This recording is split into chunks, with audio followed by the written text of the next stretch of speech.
Dzień dobry, witam Was serdecznie. Kolejny dzień, kolejny vlog, kolejny temat. Jak kolejny temat, zaczynamy.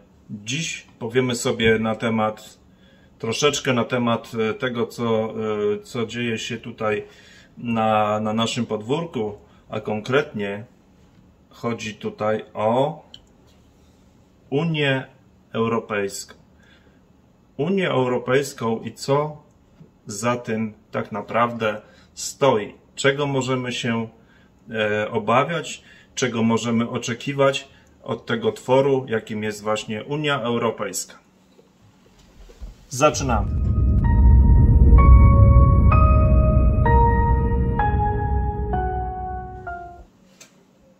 Czym jest Unia Europejska? Nie muszę tutaj chyba za wiele wyjaśniać. Myślę, że każdy z nas to wie, każdy z nas w tym uczestniczy, każdy z nas korzysta lub korzystał z dobrodziejstw, jakie przyniosła Unia Europejska. Ale czy są to tylko dobrodziejstwa? Czy są to tylko pozytywne aspekty? Myślę, że nie. Więcej w tym wszystkim jest negatywnego. Dla nas, dla Polaków, więcej jest negatywów jak pozytywów. Mimo wszystko Unia Europejska to jest kontynuacja tego, co miało miejsce już w poprzednim stuleciu, czyli tak zwanej III Rzeszy. Obecnie jest to IV Rzesza i cała ta śmietanka europejska, cała ta otoczka tej Unii Europejskiej, ona ma korzenie bardzo bliskie, korzenie pobierające, zaciągające całą tą właśnie nazistowską ideologię tutaj teraz do tej właśnie Unii Europejskiej. I kto za tym stoi? Wiadomo, globaliści, prawda?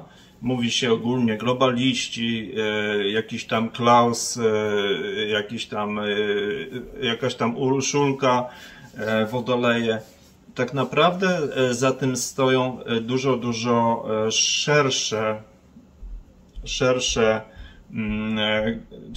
szersze grono dobrodziei, ale głównymi frontmenami są właśnie te osoby, które tutaj wymieniłem. Są to podwykonawcy skierowani do wdrażania tych właśnie celów, które zostały im jakby przedstawione do realizacji na terenie Unii Europejskiej.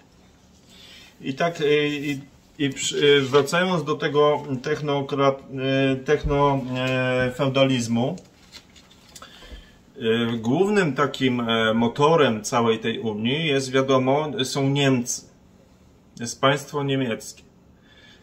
Jak od wieków, tak i teraz. Wcześniej byli to Prusacy, były to Prusy.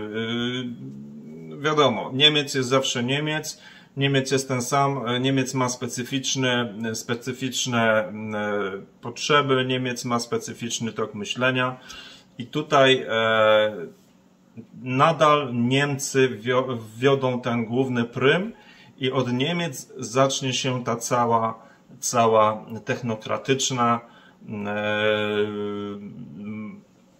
technokratyczna reforma całej Unii Europejskiej. Pewnie większość z Was wie, że takie firmy niemieckie jak T-Mobile jako pierwsze dostały zielone światło do wprowadzenia czegoś takiego jak paszport szczepionkowy. To czym jest paszport szczepionkowy, chyba nie muszę tutaj za bardzo tłumaczyć. Każdy z tym miał chyba styczność, przynajmniej każdy, kto ma odrobinę oleju w głowie, w ostatnich kilku latach żył, obserwował to, co się działo tutaj na arenie tego światowej, prawda? Drugim takim podstawowym projektem niemieckim w stronę właśnie tej technokracji tego zamordyzmu jest również Gaia X. Co to jest Gaia X? Można sobie to wygooglować. Z czym się to wiąże?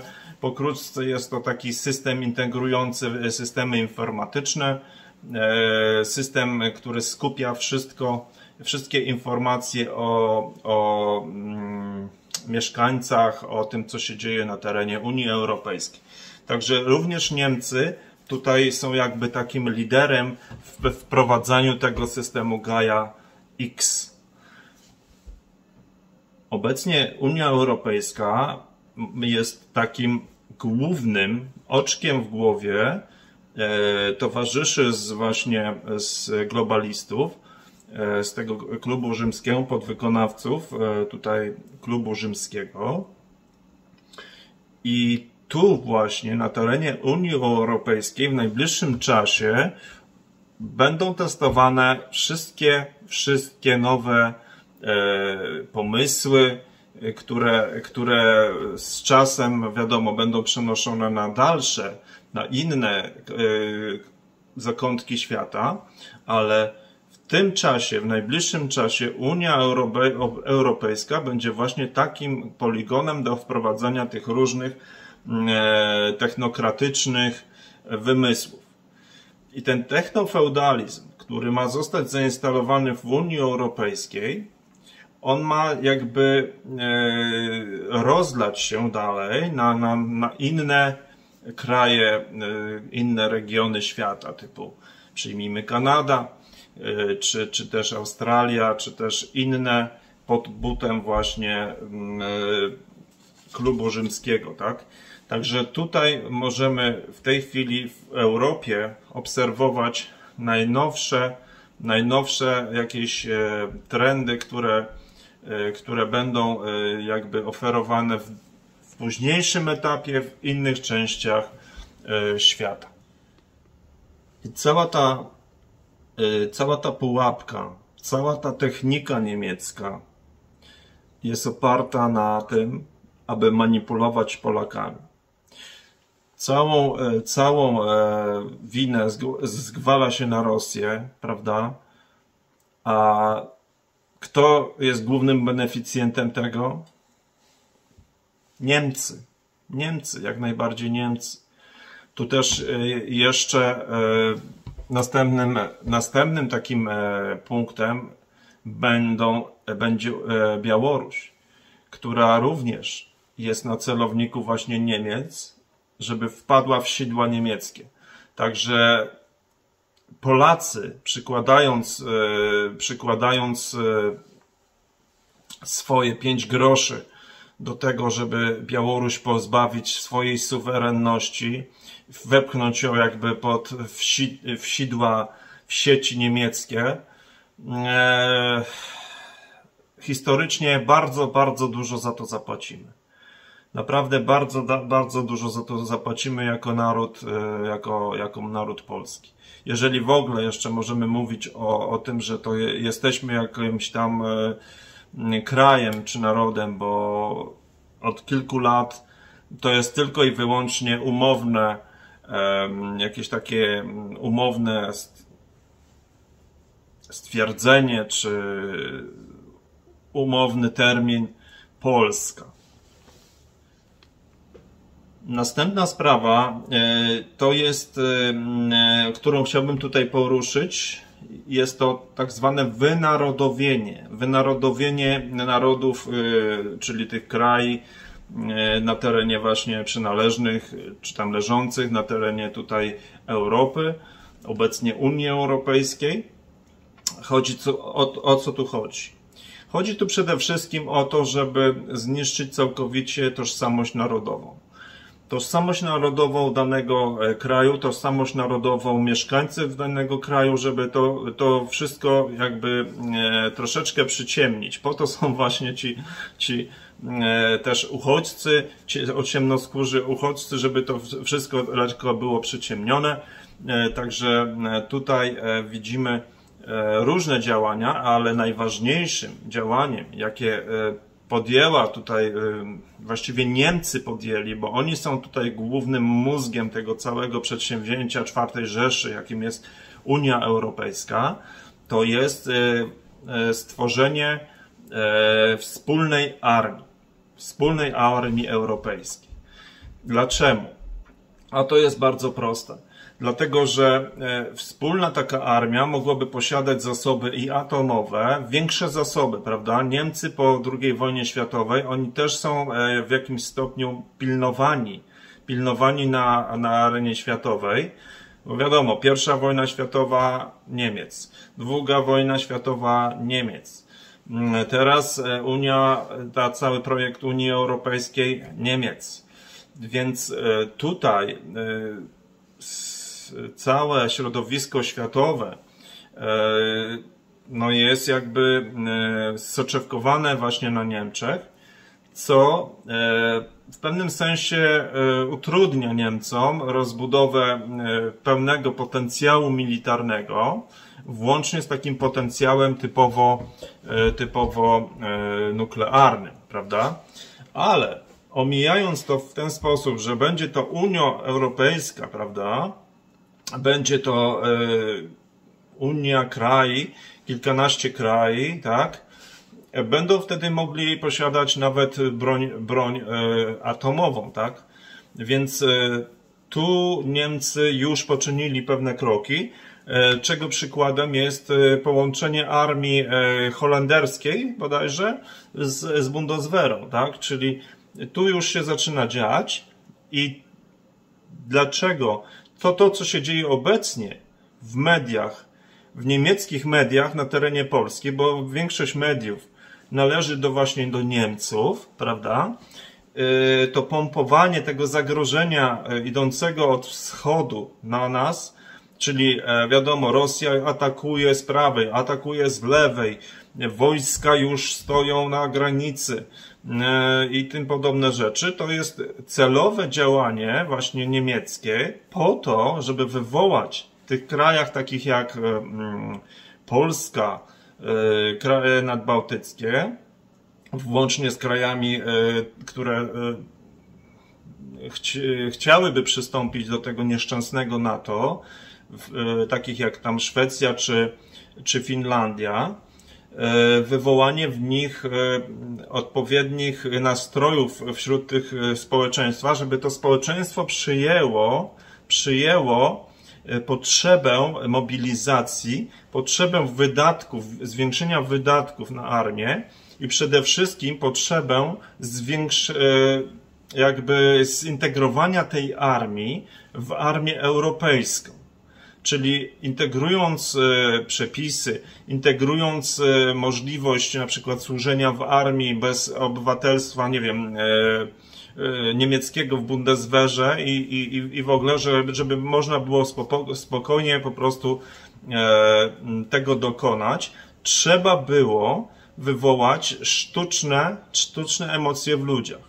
Czyli po to jest to całe zagrożenie od strony wschodu, od strony Rosji sztucznie wywoływane, żeby po prostu ci ludzie poszli w ten projekt jak w masło. Największym zagrożeniem właśnie dla nas nie jest Rosja, warto o tym powiedzieć, nie jest żadna Rosja, ale są właśnie Niemcy. To właśnie Niemcy są największym zagrożeniem dla nas, dla Polski, w ogóle dla całej Europy. Ponieważ to Niemcy mają skłonności kolonizacyjne, od wieków mają te same skłonności do tego, co się już działo podczas I wojny światowej i podczas II wojny światowej. Niemcy jako jedyni nigdy nie dopuścili do spenetrowania swoich służb specjalnych przez inne służby. To, co się stało na przykład w Polsce, Polska jest tutaj obecnie, praktycznie nie ma Polski, to już jest inna sprawa, ale ten konglomerat, te dzikie pola jakimi była kiedyś Polska, są obecnie zarządzane za pomocą obcych agentur, obcych służb. I tutaj warto spojrzeć nie w stronę wschodu, tylko bardziej w stronę zachodu. To jest tak jak krzyczy zawsze ten, łapać złodzieja, który jest złodziejem, prawda? Także tak samo tutaj wygląda to od strony właśnie tej niemieckiej. I teraz tak, sprytny manewr z przedstawieniem, które odbywa się od 2 lat na Ukrainie, również wywołany przez Niemcy, bo jak wiemy, Ukraina to jest tak naprawdę kolonia niemiecka. SS Galicjen, Waffen-SS i tym podobne rzeczy, to są bardzo silne powiązania z Niemcami. Zresztą coś takiego jak Ukraina nigdy nie istniało. Zostało sztucznie wykreowane właśnie przez Niemców 100 lat temu. I ci biedni Ukraińcy, ci mieszkańcy tamtych ziem od tego czasu są wykorzystywani do różnych celów. Obecnie są takim jakby poligonem, tak? Poligonem doświadczalnym na różnych, jeśli chodzi o różne tematy, ale również to całe przedstawienie na Ukrainie ma za zadanie w znaczącym stopniu osłabić takie właśnie kraje jak Polska. Ponieważ udzielając pomocy Ukrainie, osłabiamy własne zasoby i osłabiamy się względem Niemiec. A tak naprawdę naszym prawdziwym wrogiem, tutaj prawdziwym zagrożeniem, może powiem w ten sposób, nie tyle wrogiem, są właśnie Niemcy. Są właśnie Niemcy. I to, co się obecnie dzieje, jest destruktywne. Jest destruktywne dla Polski i nieodwracalne. Także tutaj, w tym momencie, Polska jest w beznadziejnej sytuacji. Nie ma praktycznie szans na jakiekolwiek odwrócenie tej sytuacji. Chyba że stanie się jakiś cud lub zacznie ktoś konkretnie wszystkie w tym kraju, czy przejmie władzę, ale kto na to zezwoli, prawda? Bo te wszystkie papierowe, dekturowe partie, które tam są wyświetlane, to jest tylko i wyłącznie czysta iluzja. To jest przedstawienie dla mas, żeby wytworzyć wśród ludzi możliwość wyboru, żeby ludziom się wydawało, że mają jakikolwiek wpływ na to, co się dzieje właśnie dookoła nich, w ich kraju. Tak. Zapędy szaleńców, którzy próbują przeforsować przyjęcie Ukrainy do Unii Europejskiej, skończy się po prostu federalizacją. Bo powiedzą, że po prostu nie ma innego wyjścia, musimy sfederalizować, wtedy będziemy mogli tutaj federalizować Europę, wtedy będziemy mogli być mocni przeciwko Rosji, musi być jakiś tam wróg na celowniku, żeby się zjednoczyć, zrobią federalizację i tym sposobem pozbędą się wszystkich krajów narodowych, kraje pozbędą się jakiejkolwiek możliwości działania wewnętrznego poza jedynym i słusznym tym właśnie zarządem unijnym. I tak po domknięciu tego planu Niemcy osiągną cele z okresu przed I wojną światową.